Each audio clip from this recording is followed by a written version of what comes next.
আসসালামু আলাইকুম। আশা করি সবাই ভালো আছেন, সুস্থ আছেন।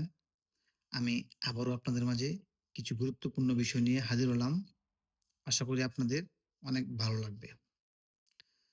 ১ম গুরুত্বপূর্ণ বিষয়টি হলো যে আমি এমবাসি ফেস করতে এনরোলমেন্ট সার্টিফিকেট লাগবে? নাকি আমি অফার লেটার দিয়ে এমবাসি ফেস করতে পারবো?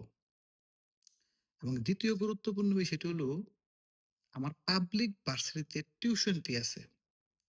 সেক্ষেত্রে আমার করণীয় কি? আমাকে টিউশন ফি দেওয়া লাগবে কিনা?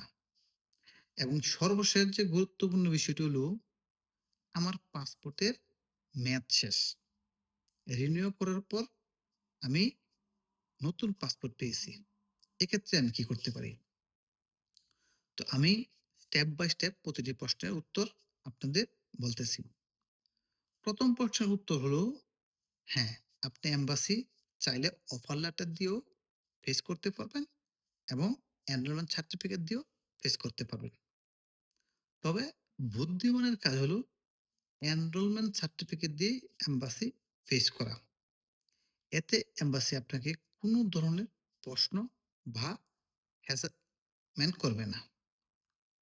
সো আমি বলব আপনি অবশ্যই এনরোলমেন্ট সার্টিফিকেট দিয়ে এমবাসি ফেস করুন।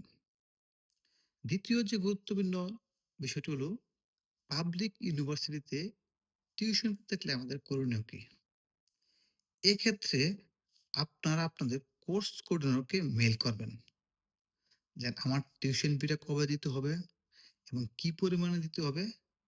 অনেক সময় তারা আপনাকে একটা টাইম ফ্রেম দিয়ে দেয়। যে আপনার ৫ মাস, ৮ মাস বা ১ বছরের ভিতরে তুমি এই টাকাটা ডিপোজিট করো।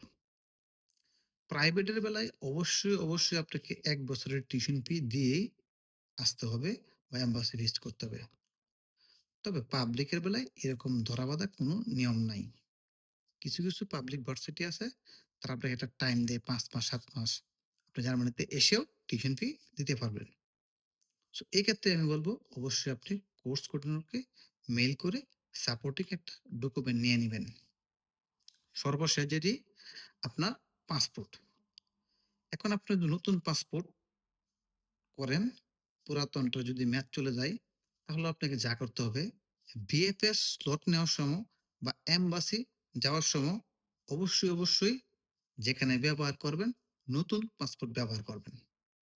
কিন্তু আপনি বিএফএস এ যান বা এমবাসিতে যান, আপনি ২ টা পাসপোর্টই সাথে নিয়ে যাবেন এবং ২ টা পাসপোর্টই জমা দিবেন।